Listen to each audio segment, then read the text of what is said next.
Hello everyone, welcome back to my kitchen. Today is Saturday and I really should be doing something like a super simple Saturday, as many problems as I've had this week. But instead, I decided to do a super cheesy Saturday because today I'm going to be showing you how to make the world famous Shake Shack cheese fries. But before I get started, if this is your first time here, my name is Cheri and I love food, especially Shake Shack food. And I love fun. So if you love the same things, hit the subscribe button as well as the notification bell and check the description below. You can find some details on how subscribing helps to feed the hungry. Okay, so to get started, we're going to start on our cheese sauce first. And I've got just a couple of tablespoons of what do I got? I have to think. I got a couple of tablespoons of canola oil. Actually, I put olive oil in here, but you can use just regular canola oil if you want. So to this, I'm going to add about 2/3 of sliced onions. And those are sliced really thin, or somewhat thin, I should say. We're going to stir those just a little bit. And then I'm going to add in 6 slices of jalapenos. So these are fresh. Now, if you're worried about the heat, you can remove the seeds and the membranes first, and it won't be quite as hot. I did on some of them, and some of them I left them in there, so it'll be a little spicy. All right, so we're going to toss those in. I've got 2 teaspoons here of peppercorns, and I have like a mix. So I think they're like the white and the pink and the black. You can just use the black peppercorns if you want. But 2 teaspoons of that, 2 teaspoons, can't talk today. And we're going to throw in a couple pinches of salt, so about a half a teaspoon. All right, so I'm going to give this a stir. And we're going to let this saute for a little bit. We're going to let them cook down. We want those jalapenos and onions to get really soft and really nice and fragrant. Okay, so once you can see that the onions and the jalapenos have started to soften up a bit and your onions have become translucent, at that point you want to add in 2 teaspoons of white wine and 2 teaspoons of white wine vinegar. So I'm just going to whisk this in. So we're kind of like deglazing the pan.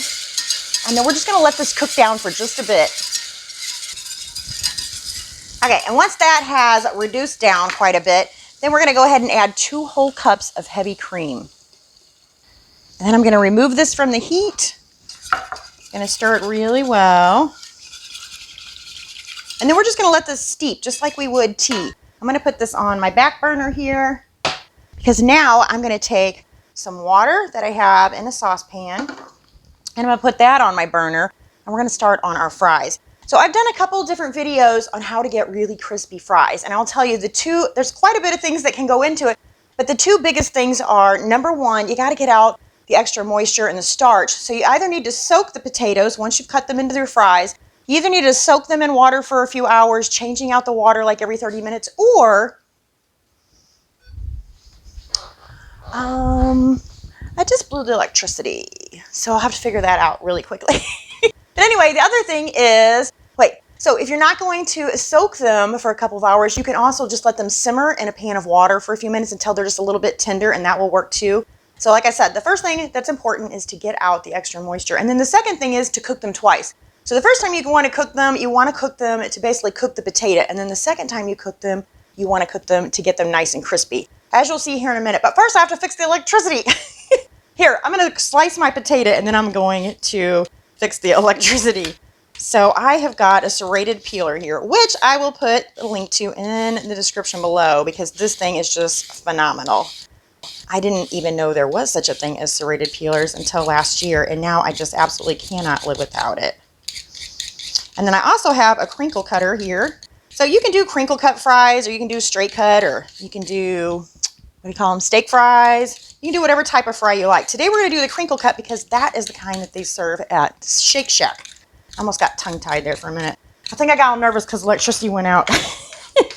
So what I like to do is, anytime I'm slicing anything, is I try to kind of slice it in half. That way I get a flat edge and it becomes a little bit safer to slice. So I just rock this back and forth to get my slices.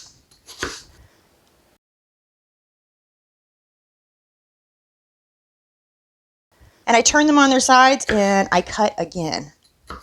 So you can make them as big or as little as you want.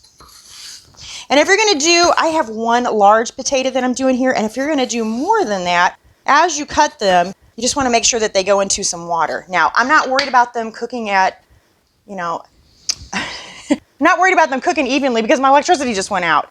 Normally, I would try to get them like the whole thing sliced and then put it in there, or put them in cold water. But let's see here. Turn that one over. Make sure we got them nice and good there.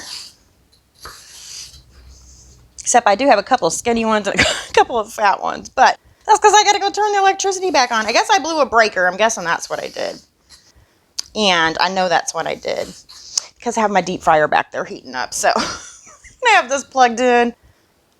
Oh, electricity. Okay. So what I'm going to do now is I'm going to fix the electricity, and then I'm going to let these simmer just until the potatoes are just a little bit tender. Almost like when you're making potato salad, how you just want them to be, you don't want them to be cooked all the way, just a little bit tender. I'm going to guess about 9 minutes or so. All right, so once our fries have become just a little bit tender, we're going to go ahead and remove them from the water. And I'm just going to put them on like a wire rack so that that extra water can drain away along with the fry. No, we just want the water to kind of drain away. And then we'll take a paper towel and we'll kind of blot these dry just a little bit. So let's get all of these out. I used to have a bigger one of these. I think they call these a spider. Yeah, I think it's called a spider.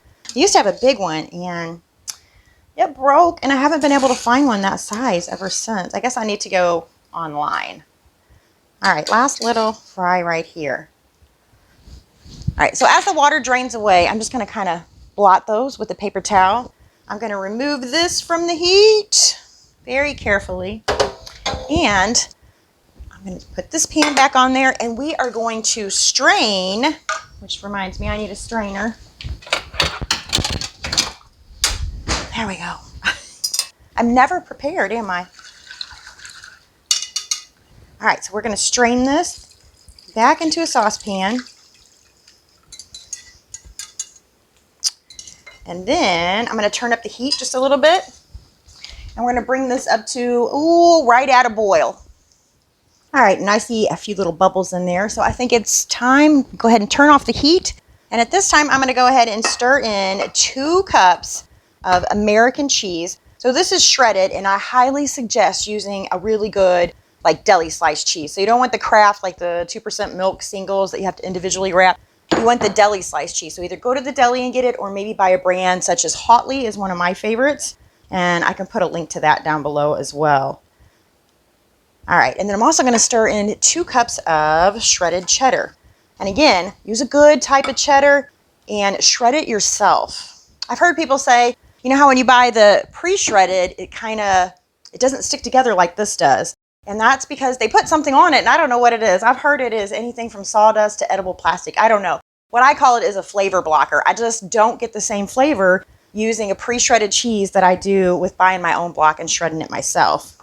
So we're just going to stir this until everything is nice and melted. And that looks really, really good. So, and Heather, if you're watching, I have not forgotten about you. So I know this isn't a beer cheese sauce. I will be making that shortly in the future. But today I really wanted to do the Shake Shack. I've been craving their food. And they're like an hour from me. So anyways, the sauce is done, but don't start inviting people just yet. We still got to fry up some fries. So what I'm going to do is I'm going to transfer this to the back burner again. It's going to hang out back there and wait for some people to join the party. I'm going to put the burner away, grab the deep fryer, and we will get busy. All right, so once we've got our oil heated up to 350 degrees, we can go ahead and take our fries that we have blotted dry and place them into our basket here. And we're going to fry these,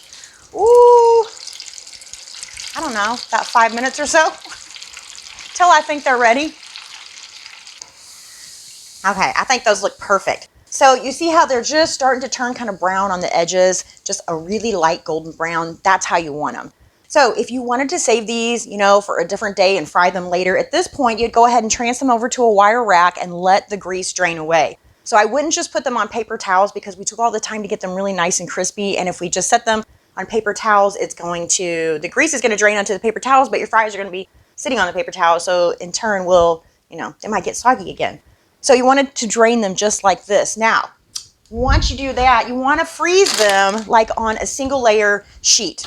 So you transfer them down here, break it out into a single layer. put it in the freezer, and then once they're frozen, which is called flash freezing, then you can transfer them to a bag like this. And then I just keep them in the freezer for another day when I'm really craving Shake Shack. And I can either fry them again, or I can put them in my, what do you call it? Not toaster oven, air fryer. I can put them in the air fryer, and they're really nice and crispy that way. But, did I just lose an earring? I did. My shirt. Oh, there it is. But because I'm hungry today, I'm going to go ahead and let these drain right here. I'm going to turn the heat up to 375. And once it reaches that level, we're going to give them a second fry. Okay, now that our oil has reached the proper temperature, we can go ahead and fry them for a second time. And this is what's going to make them really nice and crispy. So some fun facts about the Shake Shack was created in 2001, I believe, by a guy named Danny Meyer. And it was a hot dog stand in Madison Square in New York, and then eventually became a restaurant and was so successful that they had people lined around the block. And it would take like 2 to 3 hours to get to the counter. So they installed what they called the Shack Cam, I think it was. So people from all over the world would come and eat, and just so you know how long you were going to have to wait, they had the camera so you could check and see if you wanted to actually add yourself to that line. Anyhow, as of last year, I believe, they had 245 locations, and that is domestically and internationally. So that's really, really cool. See how golden brown they're getting now? What a beautiful color. I think that's because I like anything that's deep fried. I think that looks really good. So I'm going to shake a little bit of the grease off. I am going to transfer these over here, and I'm going to go ahead and put my deep fryer away while I let these cool just a little bit. I would love to eat one right now, but I will burn my mouth. All right, I got all my stuff put away. My fries have cooled down. It is time to eat.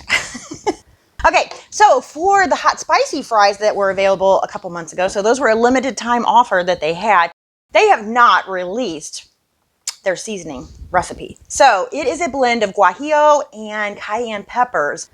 And I add a little bit of sugar, a tiny bit of salt to mine, so you can make your own blend, or maybe you just have like a certain seasoning that you love to use for making your food hot. Another one of my favorite ones is called Hot Riplet Seasoning, and I will put a link to that down below as well. But for this, I made my own, what I thought was close to theirs. So we just give that a little sprinkle, and the hotter you want, the more you put on. So a little dusting of that, and then my cheese sauce is thickened just a little bit. A little bit of cheese sauce over the top. Oh my goodness. Let's get one of these. Can you hear how crispy they are?